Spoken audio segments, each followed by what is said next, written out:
जय जिनेंद्र। आज हम NCERT 12th macro economics chapter 2 के क्वेश्चन नंबर 2 को सॉल्व करेंगे कि किसी अर्थव्यवस्था के समस्त व्यय समस्त कारक अदायगी के बराबर क्यों होता है, व्याख्या कीजिए।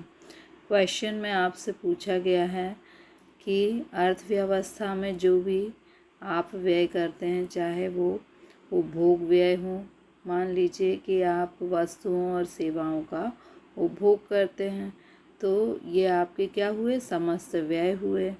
आप जो भी काम करते हैं फर्म में तो उसके बदले में आपको कुछ ना कुछ अदायगी यानी भुगतान प्राप्त होता है। तो आपने जो व्यय किया और आपने जो भुगतान किया वो दोनों बराबर क्यों होते हैं, इसकी आपको व्याख्या करना है। इसको हम एक चित्र के माध्यम से देखते हैं।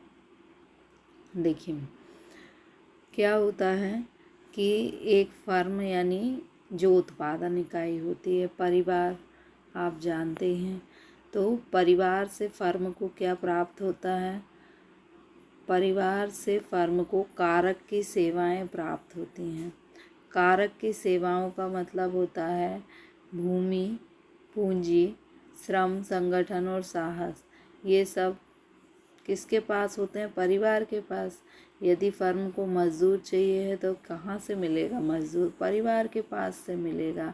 तो परिवार से फर्म को क्या मिलती हैं, उत्पादन के साधनों की सेवाएं, कारक सेवाएं यानी उत्पादन के साधनों की सेवाएं। श्रमिक फर्म में जाके काम करेगा। अब श्रमिक फर्म में जाके जब काम करेगा तो फर्म क्या करेगी, श्रमिक कारक अदायगी यानी श्रमिक को भुगतान करेगी। तो श्रमिक को जब भुगतान किया जाएगा तो फर्म का पैसा किसके पास चला जाएगा, परिवार के पास। अब परिवार क्या करता है, उन पैसों को व्यय करता है। जब परिवार व्यय करेगा यानी वस्तुएं और सेवाएं जो फर्म ने उत्पादित की हैं उनको परिवार खरीद लेगा तो क्या होगा, परिवार का पैसा फर्म के पास चला जाएगा। यानी परिवार, अब हम इन शॉर्ट देख लेते हैं कि आपको लिखना क्या है कि परिवार ने उत्पादन के साधन फर्म को दिए जिसके बदले में फर्म ने परिवार को 100 रुपये का भुगतान किया। ठीक, अब परिवार ने उस 100 रुपये को व्यय करा और वस्तुएं सेवाएं फर्म से 100 रुपये की खरीद ली। यानी जितना पैसा फर्म ने परिवार को दिया था उतना ही पैसा परिवार ने फर्म को दिया, दोनों पैसे क्या हुए, बराबर।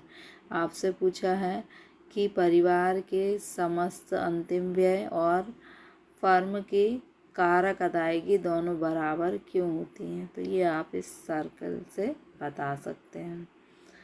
अब हम इसे लिखेंगे कैसे, वह देखेंगे। आप इस तरह से लिखेंगे, क्वेश्चन में से ही आंसर है। किसी अर्थव्यवस्था के समस्त अंतिम व्यय समस्त कारक अदायगी बराबर होते हैं। क्यों को आप हटा देंगे, बराबर होते हैं क्योंकि परिवार का उपभोग व्यय फर्म की आय होती है। परिवार ने जो भी वस्तुएं सेवाएं फर्म से खरीदी उससे फर्म को आय होगी। फर्म द्वारा साधनों को किया गया भुगतान, फर्म परिवार के लोगों से जो काम करवाएगी उसके बदले में उनको भुगतान करेगी, वो क्या होगी, परिवार की आय होगी। तो जितना पैसा फर्म ने परिवार को दिया उससे परिवार ने फर्म की वस्तुओं को खरीद लिया, यानी दोनों चीज़ें क्या हो गई, बराबर। यही आपसे पूछा गया है। इसको हम और डिटेल में लिख सकते हैं कि यदि अर्थव्यवस्था में कोई बहिस्राव ना हो, बहिस्राव का मतलब होता है कि आयात निर्यात ना हो, मतलब परिवार सीधे फर्म की वस्तुएं खरीदे, विदेशों से कोई वस्तु ना खरीदे। बहिस्राव का अर्थ होता है आयात निर्यात। यदि किसी अर्थव्यवस्था में बहिस्राव नहीं हो तो उत्पादन के साधनों की आय, उत्पादन के साधनों को जो भी आय प्राप्त होती है, जैसे हमने मान लिया था 100 रुपये, वे इसका प्रयोग वस्तुओं और सेवाओं को क्रय करने के लिए करते हैं। जैसे श्रमिक को 100 रुपये मिली और उसने क्या किया, 100 रुपये की वस्तुएं खरीद ली।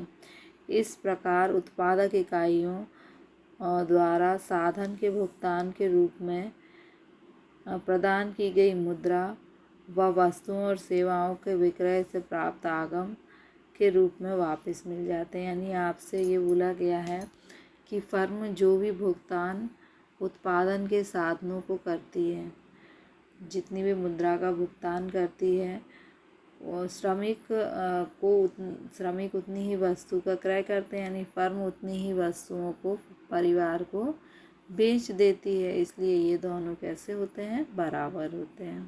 Thank you.